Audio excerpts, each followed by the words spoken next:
తోట మండల ప్రజలు కూడా ఒకసారి ఆలోచన చేసుకోవాలి. మనం అందరము గత ప్రభుత్వం మండలాన్ని నిర్లక్ష్యం చేసిన, మళ్ళీ కాంగ్రెస్ ప్రభుత్వం, ప్రజాప్రభుత్వం, మన ప్రభుత్వం వచ్చిన తర్వాత ఎన్నో సంక్షేమ కార్యక్రమాలు తీసుకురావడం జరిగింది.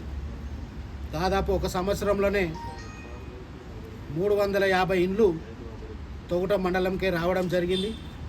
అదే కాకుండా ఇంకో 100 ఇండ్లు కూడా ఈ సంవత్సరంలోనే వస్తాయి. దాదాపు 400 ఇండ్లు సంవత్సరం నారనే తోట మండలం ఇందిరమ్మ ఇండ్లు ఎవరైతే నిరుపేదలు ఇల్లు లేని వాళ్ళు ఉన్నారో వాళ్ళకు నిర్మించడానికి శాంక్షన్ చేయడం జరిగింది. అదే కాదు, మరి మొన్నటి వరకు కూడా దొడ్డు బియ్యం ఉండే, తినలేని పరిస్థితి ఉండే, అది రైస్ మిల్ల అక్రమంగానికి పోయినాయి. కానీ పేద ప్రజలు కూడా సన్న బియ్యం తినాలని చెప్పి భారతదేశ చరిత్రలోనే సన్న బియ్యం ఇవ్వడం జరుగుతూ ఉంది.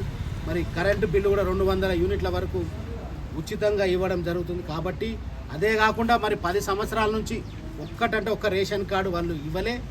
కానీ ఇప్పుడు ఈరోజు 3,50,000 కొత్త రేషన్ కార్డులు మన ప్రభుత్వం, ప్రజాప్రభుత్వం, కాంగ్రెస్ ప్రభుత్వం ఇస్తుంది. కాబట్టి రాష్ట్రం అంతా ఎటువైపు ఆలోచన చేస్తుందో ఇక్కడ స్థానిక ప్రజలు కూడా ఆలోచన చేసుకోవాల్సిన అవసరం ఉంది.